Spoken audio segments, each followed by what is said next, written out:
नमस्ते, मैं भाग्यश्री जाधव देश वाले में आपका स्वागत है। आज 8 मार्च विश्व महिला दिवस। चलिए विश्व महिला दिवस के बारे में बात करते हैं। वैसे तो महिलाओं के सम्मान के लिए एक दिन कम पड़ता है। आज दुनिया 21वीं सदी में पहुंच गई है, लेकिन महिलाओं की हालत देखकर कभी कभी ऐसे लगता है कि आज भी हम 15वीं और 17वीं सदी में चल रहे हैं। इस महिला दिन की बात हम पूरी दुनिया के पॉइंट ऑफ व्यू से करेंगे, क्योंकि कहते हैं ना, कौवा हर जगह पे काला होता है। ठीक उसी तरह महिलाओं की स्थिति भी पूरी दुनिया में एक जैसी ही है। उसका कारण पुरुष है। पुरुष ऐसा मानते हैं हम बेहतर है, समझदार है, ताकतवर है। हाँ, कुछ अपवाद जैसे समाज है, देश भी है, हम उनकी भी बात करेंगे। लेकिन उससे पहले इस नारी दिवस की शुरुआत इनडायरेक्टली 1913 में हो चुकी थी। उस साल रशियन महिलाओं ने पहले विश्व युद्ध के खिलाफ विरोध दर्शाया था। वो विरोध बहुत ही पावरफुल था, इतना कि कुछ ही दिनों में रशियन शासक ज़ार को अपनी सत्ता गंवानी पड़ी। महिलाओं का विरोध मानो एक क्रांति बन गई। उसके बाद में महिलाओं को मतदान का अधिकार भी देना पड़ा। फिर व्लादिमीर लेनिन ने सन 1922 में 8 मार्च को विश्व महिला दिवस घोषित किया, लेकिन यूनाइटेड नेशंस को उसका महत्व समझने के लिए कई साल लग गए। अधिकृत तौर पर उसने सन 1977 में 8 मार्च को विश्व महिला दिवस घोषित किया। बात करते हैं यूनाइटेड नेशंस के एक रिपोर्ट की। ये रिपोर्ट है जून 2024 की। उस रिपोर्ट के मुताबिक दुनिया के 195 देशों में से 113 देश ऐसे हैं जहां कोई महिला प्रमुख नहीं बनी। इस समय दुनिया में करीब 2 दर्जन देश ही ऐसे हैं जहां कोई महिला सर्वोच्च स्थान पर है। दुनिया का सबसे ताकतवर देश अमेरिका है। अब दूसरे नंबर पर चाइना भी है। इन दोनों देशों में आज तक कोई महिला प्रमुख नहीं बनी है। अब दुनिया की तमाम सांसदों की बात करते हैं। 2023 के आंकड़े हैं। दुनिया में जितने भी संसद है उसमें महिलाओं का रिप्रेजेंटेशन केवल 26.5% है। मिनिस्ट्री की भी बात करते हैं। दुनिया में जितने भी मिनिस्टर्स है उसमें से केवल 22% महिलाएं हैं। और भी कुछ हकीकतों को देखते हैं। पुरुष और महिला कई काम एक जैसा ही करते हैं। दोनों की प्रोफाइल भी एक जैसे ही होती है, लेकिन महिलाएं पुरुषों के मुकाबले 20% कम कमाती है। उसका कारण महिलाओं की एबिलिटी नहीं है, पुरुषों की मेंटालिटी है। अमेरिका का एग्जाम्पल लेते हैं। वहां पर भी यही हाल है। वहां जिस काम के लिए पुरुष को $1 दिया जाता है, उसी काम को महिला अगर करेगी तो उसे 81 सेंट्स दिए जाते हैं, यानी कि पुरुष के मुकाबले 21% कम। एक तरफ पूरी दुनिया नारी समानता के बारे में बात करती है, दूसरी तरफ सच में समानता लाने में ऐतराती है। वर्ल्ड इकोनॉमिक फोरम ने 2023 में क्या कहा था? उसने कहा था कि नारी समानता के लिए जिस तरह काम हो रहा है, इसी गति से अगर काम हुआ तो स्त्री पुरुष समानता 257 साल के बाद संभव होगी, यानी कि सन 2280 में। अब बात करते हैं उन काम की जिनके लिए कुछ पैसा नहीं मिलता है, जैसे कि घर का काम करना, बच्चों को बड़ा करना। इस काम में महिलाओं का योगदान 76.2% है। अब व्यापार की भी बात करते हैं। आर्थिक मामलों में फॉर्च्यून 500 कंपनियां दुनिया की सबसे ताकतवर कंपनियां हैं।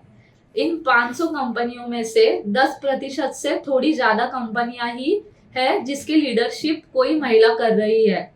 इन कंपनियों के मिले जुले इतिहास में भी ये पहली बार हुआ है कि कोई महिला की लीडरशिप 10% से ऊपर गई है।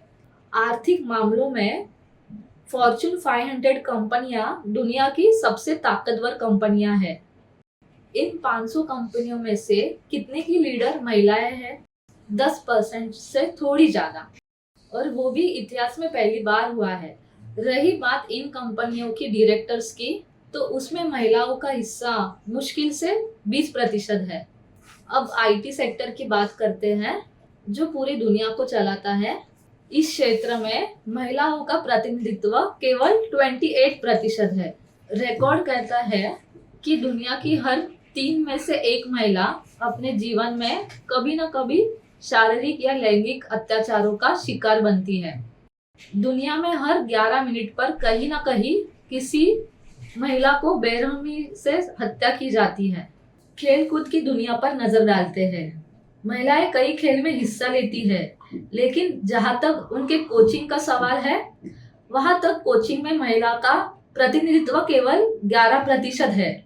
अगर किसी महिला को खिलाड़ी बनना है तो कोचिंग तो पुरुष से ही लेनी पड़ती है। शिक्षा की बात करें, विकासशील देशों में हर 5 में से 1 लड़की को स्कूल में प्राथमिक शिक्षा तक नसीब नहीं होती। अभी भी करीब 13 करोड़ बच्चियां ऐसी हैं जिन्हें किसी प्रकार की शिक्षा नसीब नहीं होती।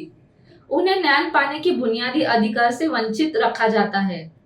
अफगानिस्तान समेत कुछ देशों में लड़कियों को यूनिवर्सिटी जाकर उच्च शिक्षा पाने से वंचित रखा जाता है। आज भी दुनिया में ऐसे देश हैं जहां रहने वाले महिलाएं अपनी मन मर्जी से घर के बाहर कदम तक नहीं रख पाती। उन्हें इसके लिए पुरुष की मंजूरी लेनी पड़ती है। दुनिया में आज भी ऐसे कई देश हैं जहां माँ बाप के उत्तराधारी के रूप में सिर्फ बेटे को देखा जाता है, बेटियों को नहीं। अगर बेटी शादी करके किसी की पत्नी बने तो ससुराल में भी सारा अधिकार पति के हाथों में रहता है। एक औरत हमेशा या तो मायके होती है या अपने ससुराल। वो अपने खुद के घर तो कभी होती नहीं है। एक घर पिता का है तो दूसरा पति का। अब कुछ सकारात्मक बातों पर भी गौर करते हैं। दुनिया में कुछ देशों ने महिलाओं के विकास के लिए उन्हें सही मायने में पुरुष के जितना मान सम्मान अधिकार मिले, ये बात साकार करने के लिए कुछ खास कदम उठाए हैं। साथ ही उन देशों के नागरिकों की मानसिकता भी महिलाओं को पुरुषों के जितना ही महत्व देने के मामले में अलग है, क्योंकि आखिर नियमों से प्रयासों से कुछ नहीं होता। जब तक लोगों की मानसिकता में विकार होगा तो कोई नियम काम नहीं आएगा। अच्छी बात यह है कि इन देशों में न सिर्फ नियम बने हैं, लेकिन लोगों के सोच में भी परिवर्तन आया है। इनमें आइसलैंड, नॉर्वे, फिनलैंड जैसे कुछ देश शामिल है। पुरुष और महिला की समानता के मामले में आइसलैंड दूसरे नंबर पर है। इस देश में महिलाओं के हाथ में लीडरशिप 90% कामकाज और सत्ता है। नॉर्वे में 45% सांसद महिलाएं हैं। साथ ही पुरुष और महिलाओं को वहां समान आमदनी देने के नियम का भी पालन किया जाता है। अगर दुनिया के सारे खंडों की बात करें तो महिलाओं को उचित सम्मान देने के मामले में सबसे आगे यूरोप है, फिर अमेरिका और अन्य खंड है। इससे विपरीत अफगानिस्तान, ईरान, सऊदी अरब जैसे देशों में महिलाओं की स्थिति अच्छी नहीं है। हालांकि सऊदी में महिलाएं अकेली कार ड्राइविंग कर सकती है। अब वो घर से अकेले बाहर भी जा सकती है। सऊदी में महिलाओं के अधिकारों को लेकर सरकार को जो कदम उठा रही है उसकी तारीफ हो रही है। पूर्ण स्वतंत्रता की सोचो तो सऊदी की महिलाओं के लिए अभी दिल्ली दूर ही है। पाकिस्तान, बांग्लादेश जैसे देशों में महिलाओं की स्थिति विषमताओं से भरी है। इन देशों में भ्रूण हत्या, पारिवारिक सम्मान के नाम पर महिलाओं की हत्या, बच्चियों का बाल विवाह वगैरह की कई मामले सामने आते रहते हैं। ऐसा नहीं है कि इस तरह के किस्से हमारे देश में नहीं होते हैं, लेकिन हम जानते हैं कि भारत में इन मामलों में तेजी आ रही है और बदल भी आ रही है। महिलाओं को हमारे यहाँ जो आज़ादी है, जितना उन्हें मेन स्ट्रीम से जोड़ा गया है, वो काबिले तारीफ है। अगर हम चाहते हैं कि महिलाओं को उचित सम्मान मिले, उनका जीवन बेहतर हो, उसके कारण समाज अधिक तरक्की करे, तो हम शुरुआत अपनी खुद की सोच से करनी पड़ेगी। हमें अपने परिवार से, अपने कामकाज के स्थान से इसकी शुरुआत करनी पड़ेगी। हमें महिलाओं पर होने वाले अन्याय के सामने आवाज उठानी पड़ेगी। अपने सर्कल के महिलाओं को उचित सम्मान देना पड़ेगा। इसके लिए ना तो सत्ता की आवश्यकता है ना किसी और चीज की। महिलाओं को रसोई या बच्चों तक सीमित ना रख के हम अपने समान स्थान देते हो तो उनके साथ साथ हमारा जीवन भी बेहतर हो जाएगा। चलिए आज संकल्प लेते हैं कि हम महिला दिवस साल में एक बार नहीं 365 बार मनाएंगे, क्योंकि एक महिला ने ही तो हमें जीवन दिया है। महिला से ही तो परिवार की संपूर्णता है। महिला नहीं है तो कुछ भी नहीं है। अकेले पुरुषों से कोई दुनिया बनती नहीं, बनी नहीं और चलती भी नहीं।